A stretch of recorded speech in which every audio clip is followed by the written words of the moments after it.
নমস্কার বন্ধুরা, আপনাদেরকে আমার নতুন ভিডিওতে স্বাগত জানাই। আজকে আমি আপনাদেরকে প্যানকেক বানিয়ে দেখাবো।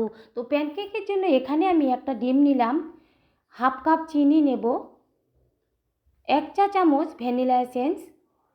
এখন আমি এটাকে মিক্সড করে নেব। তো আপনারা দুটো ডিমও দিতে পারেন, ডিম দিলে কেকটি নরম ও তুলতুলে হবে। তো এটাকে আমি চিনিটা যতক্ষণ পর্যন্ত গলে না যায় ততক্ষণ পর্যন্ত আমি চিনিটাকে মিক্সড করতে থাকব। মিক্সড করতে করতে চিনিটি যখন গলে যাবে ব্যাটারটিও কালার চেঞ্জ হয়ে আসবে। তো বন্ধুরা, যতক্ষণ না চিনিটি গলে না যায় ততক্ষণ আপনারা ব্যাটারটিকে মিক্সড করতে থাকবেন। মিক্সড করতে করতে ব্যাটারটি চেঞ্জ হয়ে আসলো। এখন আমি এখানে দিব 1 কাপ ময়দা, কোকো পাউডার 2 টেবিল চামচ, এখন দিব আমি এখানে গুঁড়ো দুধ 2 টেবিল চামচ, 1 চিমটি লবণ,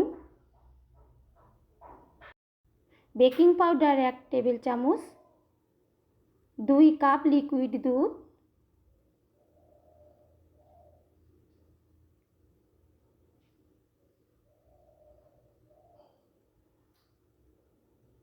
দুই চামচ সাদা তেল,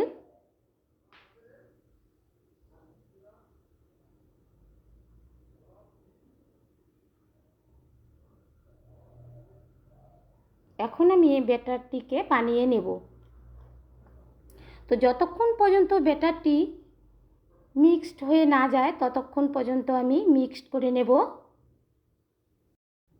ব্যাটারটি মিক্সড করতে করতে স্মুথ হয়ে যাবে। যতক্ষণ পর্যন্ত স্মুথ হয়ে না যায় ততক্ষণ পর্যন্ত আমি মিক্সড করতেই থাকব।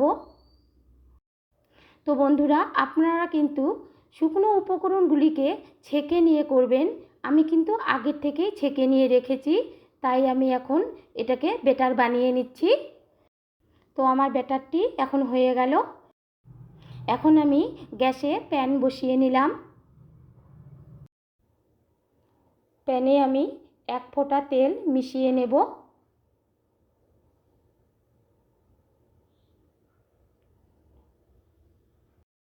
তো এবার আমি পরিমাণ মতো ব্যাটারটিকে গরম প্যানের মধ্যে ঢেলে দিলাম। তবে বন্ধুরা, গ্যাস সবসময় কিন্তু অবশ্যই লোয়ে রাখবেন। ব্যাটারটিকে প্যানে দেওয়ার পর কয়েক সেকেন্ডের মধ্যে কতগুলি ছিদ্র ছিদ্র হবে। তো দেখুন, ছিদ্র ছিদ্র হয়েছে, তার মানে কেকটি হয়ে গেছে। তারপর একটু আমি এটাকে উল্টে দেব। এইভাবেই কেকগুলি আস্তে আস্তে আমি প্যানের মধ্যে করে নেব। তো বন্ধুরা, আপনারা একটি ডিম দিয়ে অনেকগুলি প্যানকেক বানিয়ে নিতে পারেন। কেকগুলি কিন্তু খুবই সুস্বাদু ও টেস্টিও হয়। তো বন্ধুরা, ছোট বড় সবার জন্য, এমনকি বাচ্চাদের স্কুলের টিফিনের জন্য করে নিতে পারেন। বন্ধুরা, আশা করি আমার ভিডিওটি ভালো লেগেছে। ভালো লেগে থাকলে প্লিজ লাইক, কমেন্ট ও শেয়ার করে দেবেন। পরবর্তী ভিডিও দেখার জন্য সাবস্ক্রাইব করতে ভুলবেন না।